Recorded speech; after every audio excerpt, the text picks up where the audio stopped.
Hawthorne, Virginia, was the kind of town where nothing ever seemed to change. It was a place of tradition, where families had lived for generations and gossip spread faster than the wind.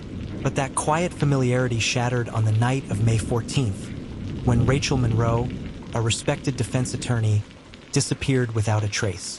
Rachel was well known in town, both admired and resented for her relentless pursuit of justice. At 37, she had spent years fighting for those who couldn't fight for themselves, even if it meant making powerful enemies. She was the type of lawyer who wouldn't back down, even when faced with threats. But on that fateful night, she locked up her office, stepped into the dimly lit parking lot, and was never seen again. Her car remained in its usual spot, doors unlocked. Her phone, wallet, and keys were still inside. It was as if she had vanished into thin air. No signs of a struggle, no witnesses who could say what had happened. The town buzzed with speculation. Was it a robbery gone wrong? A revenge attack? Or something even more sinister? Detectives Robert Hayes and Linda Carter were assigned to the case. They combed through surveillance footage, but nothing stood out. No sign of a struggle, no unusual activity. The only lead was a blurry shadow moving near Rachel's car moments before she disappeared. The initial assumption was a random abduction. Perhaps a drifter passing through had taken advantage of an opportunity. But as the investigation progressed, Rachel's disappearance seemed anything but random. As detectives delved into Rachel's life, they uncovered troubling details. A search of Rachel's home turned up something chilling. A hidden folder tucked away in her desk. Inside were printouts of threatening emails she had received in the months leading up to her disappearance. The messages were brief but disturbing. Stay away from what isn't yours. You don't know who you're messing with. Leave before it's too late. Rachel had never reported them. Was she protecting someone? Or had she underestimated the danger she was in? Her best friend, Emily Dawson, revealed that Rachel had been acting strangely in recent weeks. She had been double-checking locks, looking over her shoulder, and avoiding late nights at the office. Something had rattled her. Rachel wasn't the type to scare easily, Emily said, her voice shaking. But she was worried about something. She just wouldn't tell me what. Detectives began questioning Rachel's colleagues, clients, and friends. Each conversation painted a picture of a woman who had dedicated her life to the law, but had also made enemies along the way. One name stood out among the people Rachel had represented: Eric Calloway. A man with a violent past, Calloway had been acquitted of an assault charge thanks to Rachel's defense. But after his release, she had confided in a close friend that she regretted taking the case. He scared her, the friend revealed. She never said why, but I could see it in her eyes. The police questioned Calloway, but he had a solid alibi. He was in custody for an unrelated crime on the night Rachel disappeared.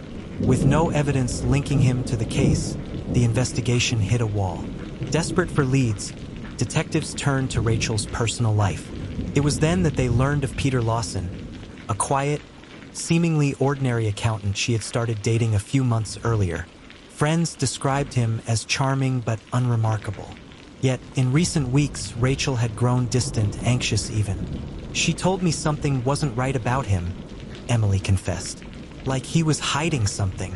A deeper dive into Peter Lawson's background led to a shocking discovery. He didn't exist. His real name was Mark Weston, a man with a history of domestic violence and a past filled with aliases. He had moved to Hawthorne under a new identity, reinventing himself yet again. Detectives obtained surveillance footage from a gas station near Rachel's office. At 9:42 p.m. on the night she disappeared, Weston was seen purchasing a tarp, duct tape, and a shovel. The pieces were falling into place. When police confronted Weston, he denied everything. But when they searched his remote cabin on the outskirts of town, they found evidence that shattered his lies. A blood-stained scarf that belonged to Rachel. Under intense interrogation, Weston finally cracked. He admitted that Rachel had uncovered his true identity and threatened to expose him. Desperate to keep his secret, he had lured her outside under the guise of talking. When she refused to back down, he panicked. She wouldn't stop, he muttered. She kept saying she was going to the police. Weston had driven Rachel to an abandoned field outside town, strangling her in a fit of rage before burying her body in a shallow grave. A week later, investigators recovered Rachel's remains exactly where Weston had described. The town of Hawthorne mourned her loss, grieving the woman who had fought so hard for others, only to fall victim herself. The trial of Mark Weston became a media spectacle, drawing reporters from across the state. The prosecution built their case meticulously, presenting overwhelming evidence. They detailed Weston's multiple identities, his history of violence, and the disturbing steps he had taken to cover his tracks. Emily Dawson took the stand, her voice trembling as she recalled the fear Rachel had confided in her. The jury listened as the prosecution played the chilling surveillance footage of Weston purchasing the tarp and shovel just hours before Rachel disappeared. Rachel's family sat in the courtroom every day, watching as the man who had taken their daughter's life tried in vain to defend himself. The defense attorney, James Holloway, rises and approaches the jury, his expression solemn. James Holloway said, "Ladies and gentlemen of the jury, my client, Mark Weston, did not act out of malice. He acted out of fear. He had been living a quiet, reformed life when Rachel Monroe uncovered his past. She threatened to expose him, to destroy the new life he had built. He panicked. He turns toward Weston, who sits at the defense table, staring blankly ahead. Asterisk. James Holloway said Mark was desperate. He begged Rachel to listen, to understand, but she refused. He never intended to hurt her. He simply wanted to make her stop." Gasps ripple through the gallery. Emily Dawson shakes her head in disbelief. The prosecution attorney, Sarah Whitman, stands abruptly. Sarah Whitman said, "Objection. The victim is not on trial here. This is a desperate attempt to shift blame." The judge said, "Sustained. Mr. Holloway, stick to your defense." Holloway sighs, then lowers his voice. James Holloway said, "Mark Weston is not a monster.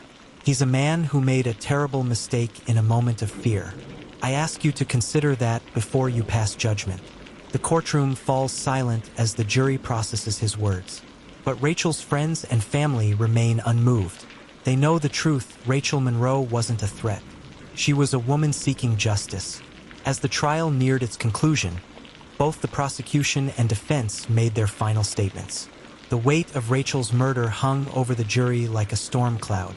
They were tasked with deciding Weston's fate, but the defense's argument of a moment of panic had left some jurors conflicted. The deliberations stretched on.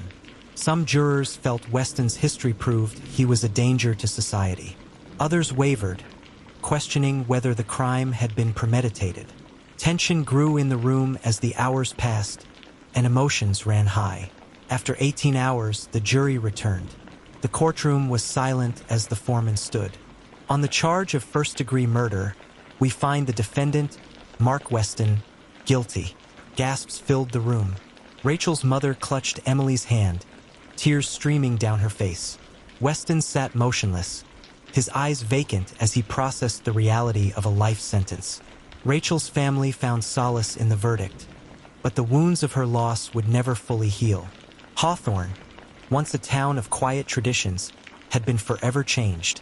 People spoke of Rachel Monroe as a hero, a woman who had fought for others until the very end. Months later, a foundation was created in Rachel's honor, dedicated to helping women escape abusive relationships and seek justice. Though gone, Rachel's fight for justice lived on, ensuring that her voice would never be silenced. The small town of Hawthorne would never forget her name.